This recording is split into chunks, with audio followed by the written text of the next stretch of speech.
I've been organizing S-type conferences, but this happens to be the first time that I'm actually speaking. So that's interesting and exciting. Now I understand how it feels like to be here. So today, well, the reason why I inserted myself in the program is because that the content that I will be sharing today is genuinely pertinent to today's conference and also the book that Titus extensively talked about and shared. I wrote a chapter there, and in my essay, I basically talked about my PhD findings. And my PhD is published, and it's in Turkish, and it has open access. But after I published my PhD, I did get to surface brand new information that was also it was new for me as well. So I got to incorporate those brand new information into the book that Titus talked about. And one brand new information there is a Turkish type maker whose name is Mehmed Emin Efendi. I came across to his court documents, his petitions that he wrote to the state, to the Ministry of Education in 1875. And basically today I'll be sharing the story of that. During my PhD, I ended up finding overall 14 Naskh typefaces, mostly in various sizes, as you can see, all the way starting from Mutaferricas type, ending with, I would consider one of the last fonts that was created, and it also happens to be the largest Naskh type by Hachik Kevorkian. So, but right now, what you're seeing here is 9 fonts instead of 14, because I would consider 9 original, and the additional 5 other fonts were identical copies of their predecessors. Among these, Mehmed Emin's 8-point Naskh, that is the main subject today, was the smallest Naskh type that was used and utilized by Ottoman printers, although the well-celebrated Armenian type maker Hovhannes Mohandisyan's work surpassed Mehmed Emin's, especially in terms of its point size. It was not utilized by Ottoman printers. So that's why Mehmed Emin's type stands as the smallest Naskh type that was used by Ottoman printers.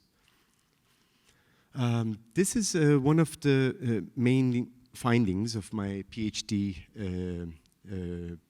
research, is that 14 Naskh typefaces that had an intricate relationship, and you can see the yellow ones are the ones that were directly, identically copied from their predecessors. But the rest were types that were original and unique, and they perhaps they influenced their successors. Among them, 8-point that was created in 1875 also influenced another Turkish type maker whose name is also Mehmet, but not Mehmed Emin. His name is Mehmed Ali. He also presented a type specimen book almost 40 years later, Emin, and he presented it as his own 8-point type, but it happened to be basically, it's actually an identical copy. It's the simplified version of the original work. When it comes to Ottoman type making, we have heard of these names appear extensively. Among them, Mohandisyan would be considered to be the most successful and most praised and celebrated type maker, Armenian type makers. So among all these Armenian type makers, Mehmed Emin stands as the first Turkish type maker who managed to start and create that typeface in 1875.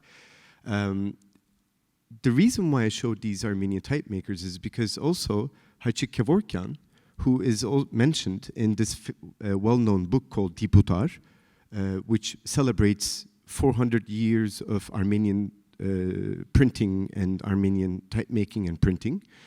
In that book, Teotik, the author, actually credits the 8-point type, the creator of the 8-point type, as Hachik Kevorkian's work. So when this book was published in 1912, Kevorkian was alive, and he also probably, he was okay with that information. I'm sure Teotik consulted Kevorkian, and Kevorkian also took it as that way. But these sources that are really famous, like Dipudar, or another person I'm going to be talking about, they're really well-known sources, but they just don't necessarily mean that they, the source is talking and giving accurate information.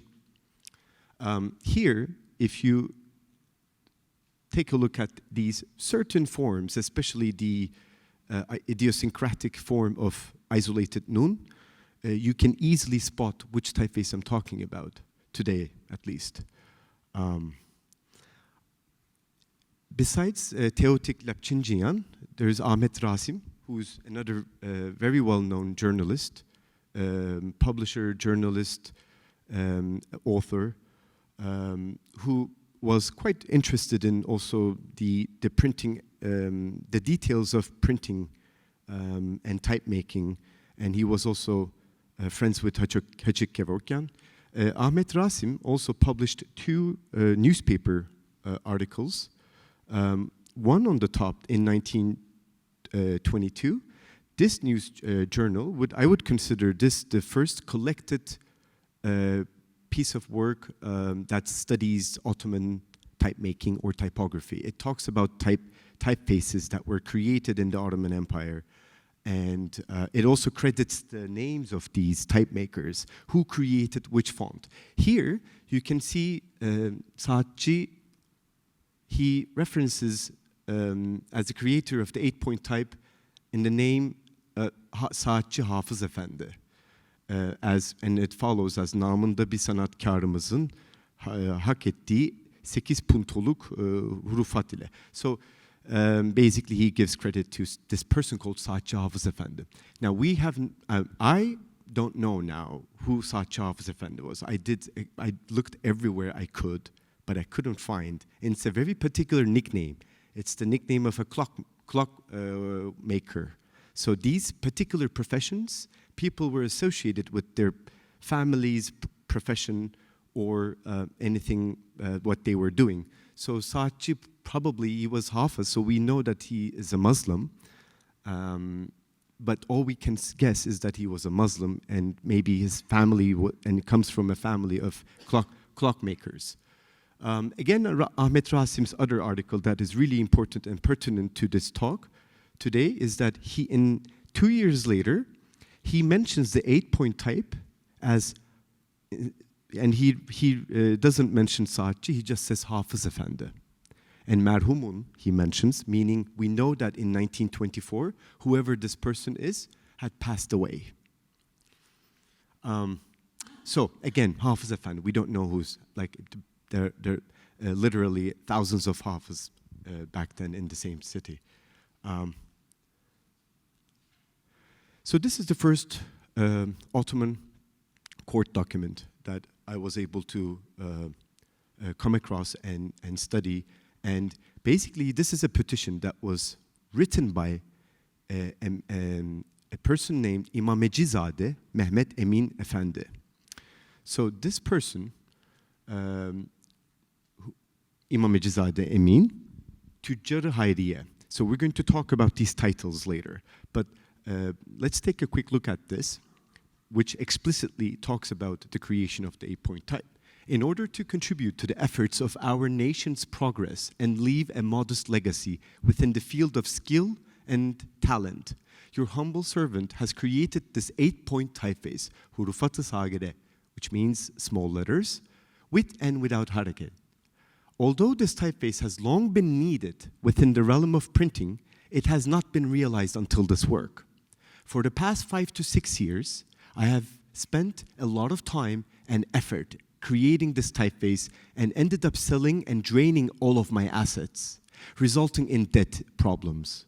However, with the help of God, I'm very pleased to present this specimen of unprecedented work in order to promote such inventors of original work a patent of special privilege, imtiyaz, to hold exclusive rights over the replication of the small typeface for 20 years has been kindly requested from the Ministry of Education. Although such privileges have recently been granted to other people, my initial request was rejected for some reason. In failing to obtain the special privilege of this typeface, counterfeit, sahte, ones may easily be reproduced, and thus all of my efforts may dissolve, which will leave me in a terrible state of mind and finances. So what we see here is a type maker who spent a good 5 to 6 years and dedicated his work, and he's trying to protect the copyright of his work. Copyright is a very 20th century term.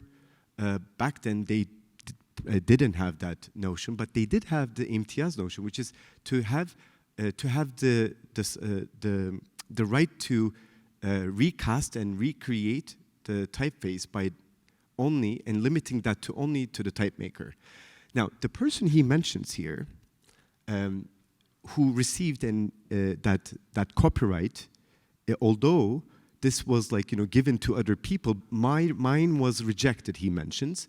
The person what I did is that I looked at all the other imtiyazes in this content, and I found out that it was the famous Bogos Araboğlu's grandson, Artin Araboğlu, who created the 10-point type, actually did receive that copyright from the Sultan.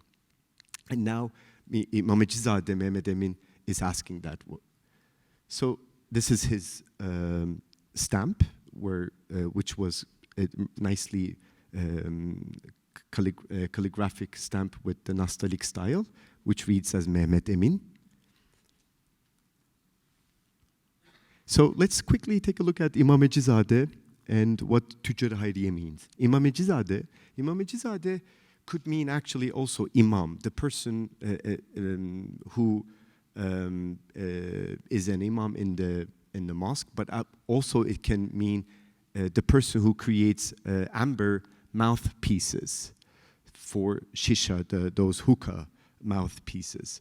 So Ezade is the descendant, the family of Imam Meji makers. So, and because this is also a very particular profession, and it requires skill and craftsmanship, I sense that this person most likely came from a family of these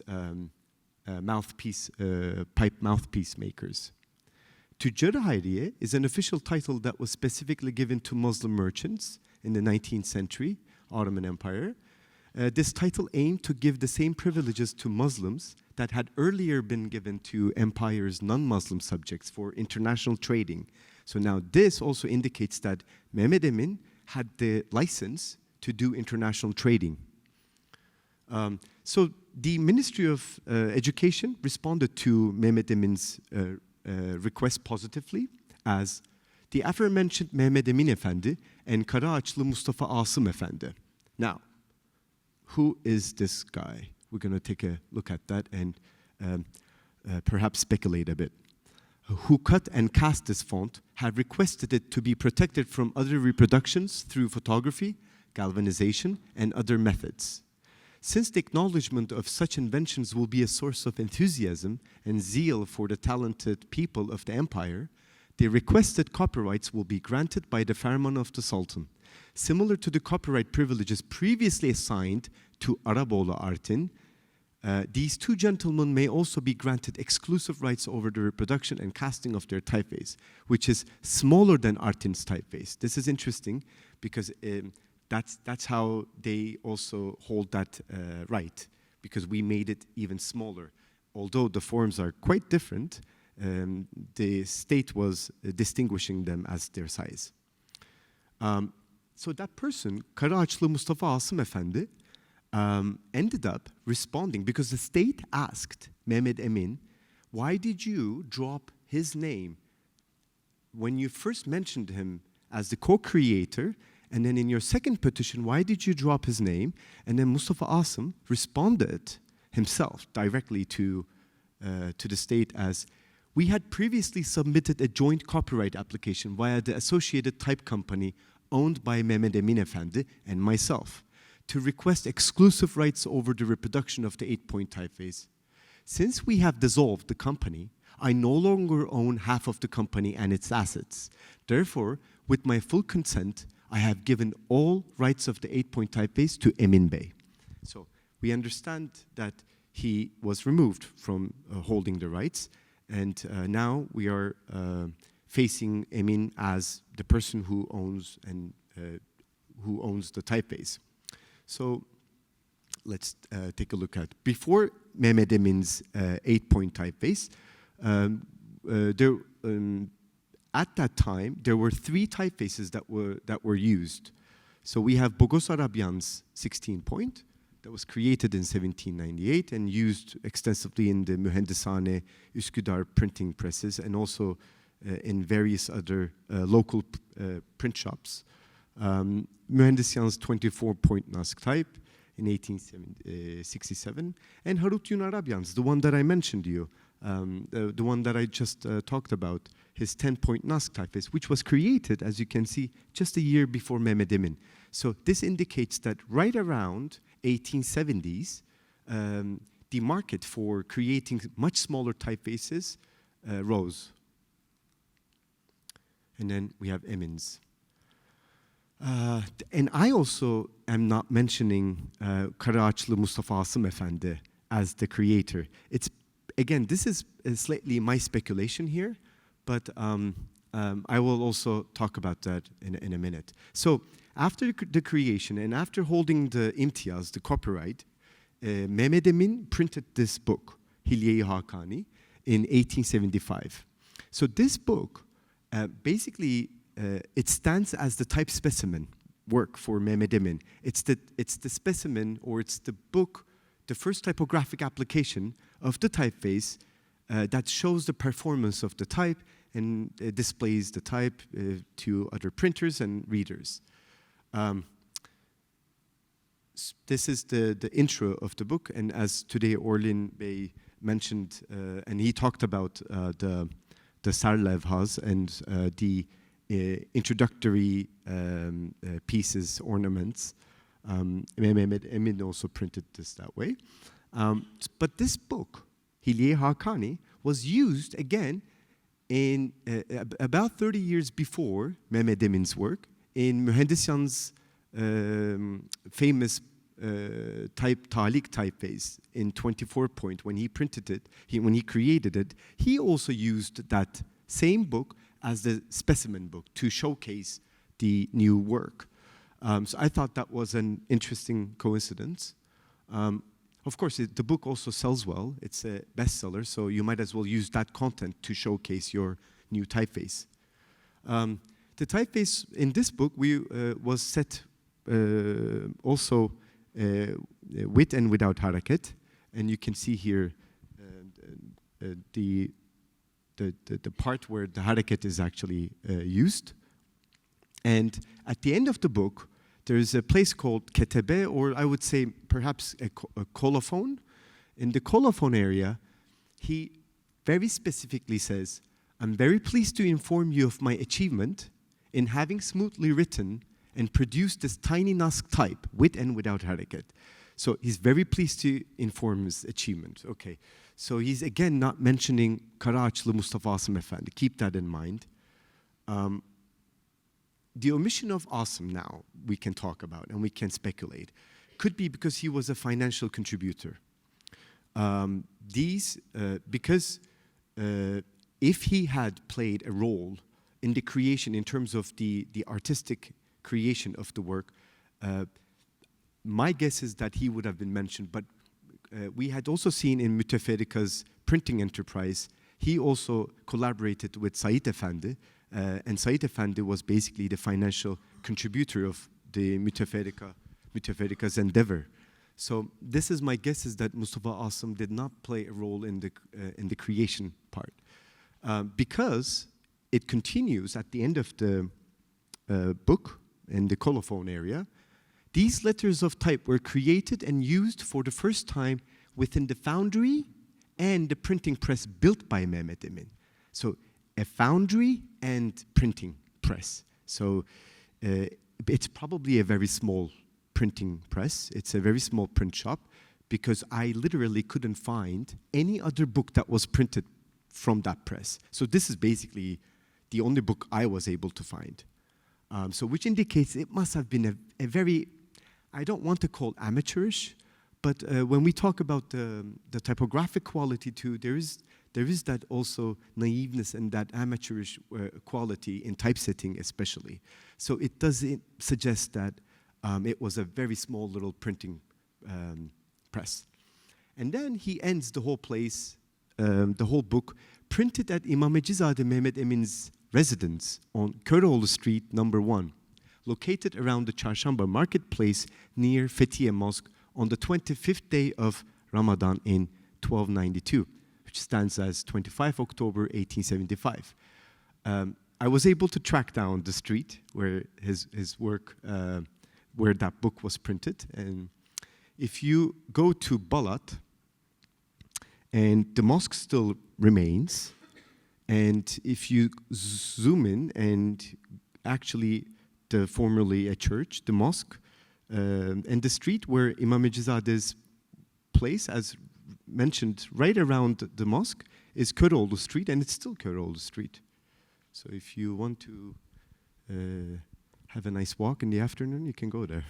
But I was not able to obviously find the residence. I mean, the buildings are all from the turn of the century, so probably it was there, but not anymore. The visual analysis of the type.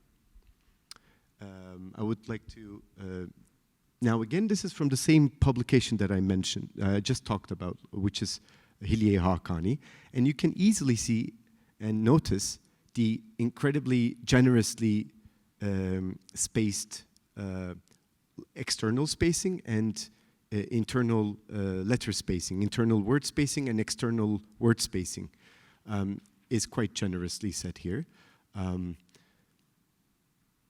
And for us to be able to compare this with another type, I think we can talk about now Mühendisyan's actually smaller type. It's 6-point. And you can see that the first thing that grasped my attention is the fact that Mehmed Emin's work, although it was like brand new type, it was just created, and basically 3 months after that creation, he printed that book.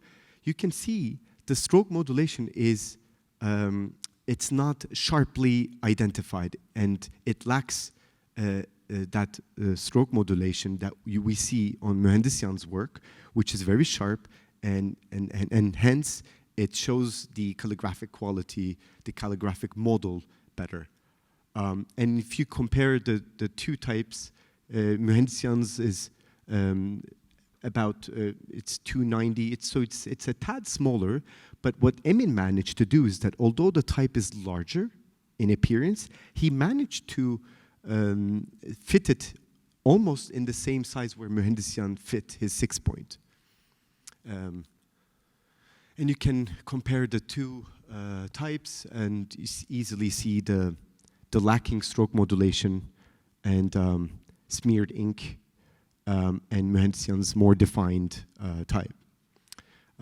This is obviously not a coincidence, because Mühendisyan, there's a reason why he's an incredibly celebrated type maker, is because of that precision. And a note is that Mühendisyan created that 6-point at the age of 79, which again just doesn't make much sense, but it's that way. And again, let's take a look at these. The spacing, the internal word spacing, is in Mühendisyan's is very, it's well balanced, and it is in terms of the text density and the texture of the color of the text, it creates a much more even color. And if you were to compare some other Ottoman Naskh types, from all the way from Müteferrika's work to Bogos Arabian and Arabian's grandson Harutyun Arabian's work. And you can see Mühendisyan's and Kevorkian's, and finally Mehmed Emin's 8-point. So you can easily see there's a reason why, and understand perhaps why I grouped some of these, because of their visual links. Müteferrikas stand as a type that you can easily see, and you can understand that it's his type by seeing the very particular noon and the dot, the way how the dot is like exactly aligned with the right stem. And this is a classic Ottoman tradition, Ottoman calligraphy tradition.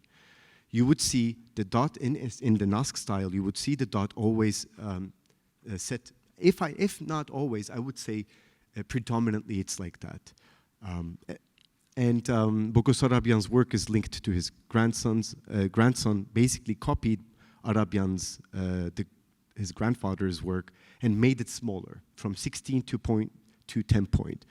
Mühendisyan's and Kevorkian's are links. After Mühendisyan died, Kevorkian got a hold of Mühendisyan's punches and his matrices, and he created a 12-point type, again, based on Mühendisyan's work, and Mehmed Emin's 8-point. You can see in Mehmed Emin's kef, the stroke of the kef is very sloped, and this again these are some of the idiosyncratic forms of Mehmed Emin's work. What's also important is to pay attention to the font synopsis when it comes, other glyphs and other characters of the type. So the case didn't consist of only letters or punctuation mark, but also decorative brackets. This is Mühendisyan's well-known and famous decorative bracket, and he used it as early as 1867. So 1867, as early as 1867. And Mehmed Emin also created the same decorative bracket in the same style. He just squeezed it and fit it into his own type. So made it smaller and distorted the shape a bit, which again shows, I would say, the influence of Mühendisyan's visual work. The first application, besides Mehmed Emin's work, I was able to locate this publication, Ebu Ziya Tevfik, another very well-known journalist, publisher, and printer. His journal used Mehmed Emin's 8-point type here at the title page of the journal, right below this single piece cliché in the nostalgic style, which reads as Mecmuayu Ebu Ziya, and you see the 8-point type as a subtext, and following Mehmed Emin's 8-point, we see Artin Araboğlu's 10-point type, and then we see the grandfather 16-point Naskh type maker's work here. And this actually showcases really nicely almost all the Naskh types that were created back then. And Ebu Ziya had a very specific taste when it comes to, and he was a very particular printer and journalist who had great knowledge when it comes to calligraphy. He was a Kufi calligrapher. His work could be seen in Yıldız Palace's work. He was a calligrapher, and he also had discussions with other journalists about type making, the way how types could perform better, how they should look like. So he was a very a type connoisseur, I would say. And Ebu Ziya used, again, in the next edition of his journal, he used all the typefaces, basically from Mühendisyan to Harutyun, Bogos Arabian's, and Mehmed Emin's again, as in the same way. So Mehmed Emin's type was used, it started off as a small text, subtext header usage. But then it developed into fully extended running text as well. Let's take a look at this calendar, which makes very good use of Mehmed Emin's 8-point work. And this is it's almost a pocket calendar. I think I did mention. It's a pocket calendar. So Mehmed Emin's work basically changed the typographic overall, the dimensions in the print shops, and made it possible to reduce the size of the books. And another person that I mentioned, Mehmed Emin, we talked about. Now Mehmed Ali, about like 35 years later, 35 years or to 40 years later, this Mehmed Ali printed this type specimen book, and he mentions here the 8-point type as he's the creator of the 8-point type, but it's basically an identical work of Mehmed Emin's work. But there's a difference. The difference is that now the connections that normally allow to elevate the preceding forms were linearized. So in other words, perhaps simplified. And that way, as Emanuela mentioned, it reduced the sorts, so it became more economic. And you can take a look at Emin's original work here, which allows elevated sorts. So it was originally configured as cascading and fully cascading typeface. But then later, Mehmed Ali simplified it and reduced the elevation, got rid of the elevation. And this is the, actually, interestingly, if you pay attention to that gene in the center, you would see that it actually doesn't belong in terms of its size as well, because I found out that it actually comes from Kevorkian's 12-point gene. So he didn't even actually create an 8-point medial linearized gene. He basically got it from Kevorkian's 12-point and inserted there. So this Bible, printed in Ottoman Turkish, showcases how the type could be used as the body text, in the body text. And it's again a pocket size Bible, and it made it possible to use it in extended, in continuous text. Again, some other pocket French, it's an Ottoman French dictionary, a pocket one, made it possible to create these pocket types with the tiny 8-point Naskh type. Some more examples. This is an Ottoman Cep Lügatı, again, pocket dictionary in Turkish. And you can see here, he paired it with Mühendisyan's 16-point Naskh. So the large Naskh here you see is Mühendisyan 16, and it's paired really nicely with the 8-point Mehmed Emin's 8-point Naskh. Towards the in 1910 and 1915, Şehbal, a well-known Ottoman journal magazine, I would say, which was known for its printing quality, its paper quality, its photographic editions, its ink quality, all these details. It was extensively studied as well. This magazine, I was able to find this magazine, and which made me see for the first time a crisp printing production of Mehmed Emin's 8-point type, and which actually allowed me to see the intended calligraphic construction of the type. The overall stroke modulation appeared much clearer here in this magazine. I think I mentioned, yep, yeah, this is another pocket dictionary. Again, it's almost like Mehmed Emin just saw a perfect missing thing in the market, which is if you create small types, then you can also reduce the size of books.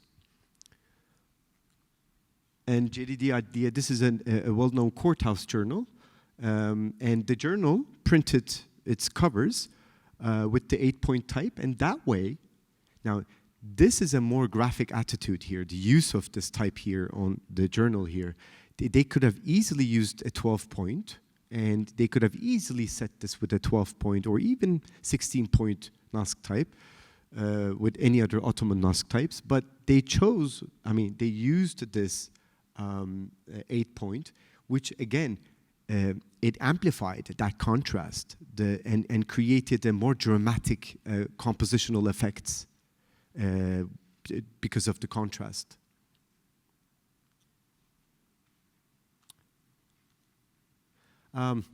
Interestingly, after the script reform, so the script reform took place in 1928, and right after the script reform, journals such as Ijtihad continued printing their Farsi poems with the 8-point type. I was able to find that.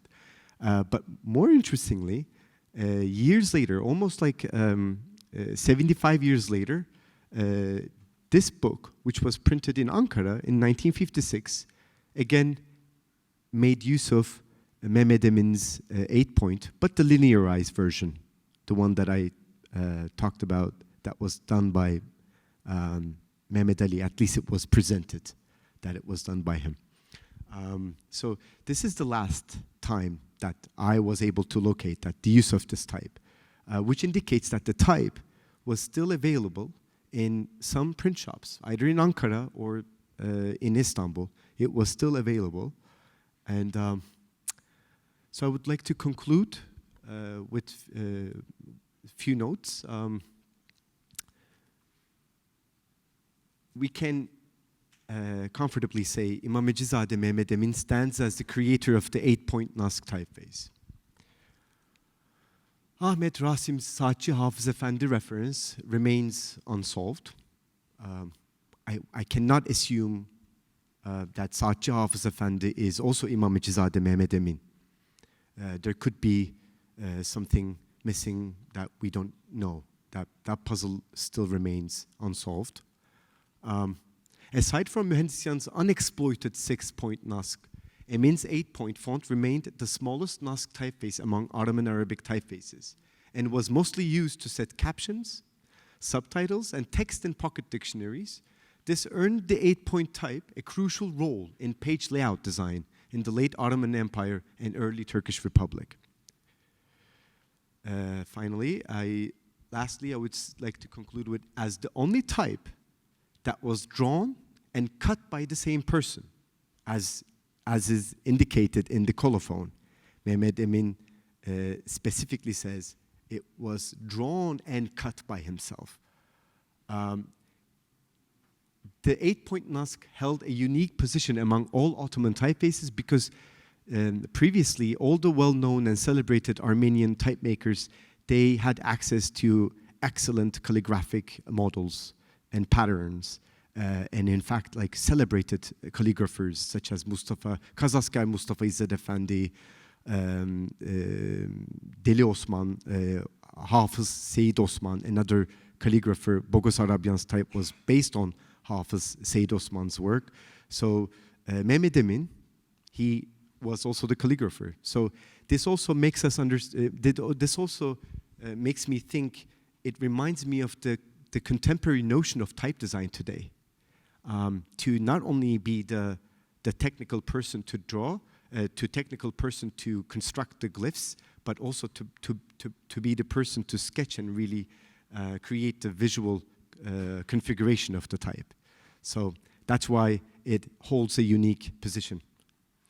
I would like to acknowledge two people who helped me and they supported me in this journey. I would like to say Sevim Yılmaz Önder, who is also my Ottoman teacher, and Seda Nur Temel. They helped me decipher some of the Chancery court documents, which proved very challenging. So some of them were so difficult for even for Sevim Yılmaz Önder to decipher because of the context, because of technical things. So I would like to acknowledge their help, and I would like to thank Titus for inviting me to be part of this whole book project, where I